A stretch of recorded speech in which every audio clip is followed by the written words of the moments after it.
Hi everyone, continuing with our learning path, starting out with full stack development or specifically front-end development. First of all, we need a coding editor. There are free coding editors available, but I recommend VS Code, which is developed by Microsoft and runs on Windows, Mac and Linux.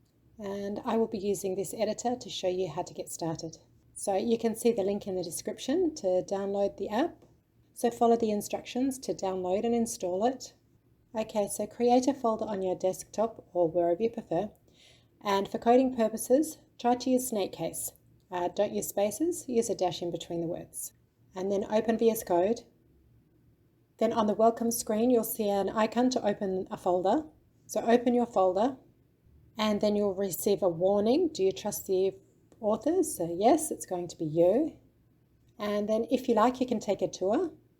And if you have your favorite coding editor, please share it in the comments. Otherwise, I'll see you in the next video.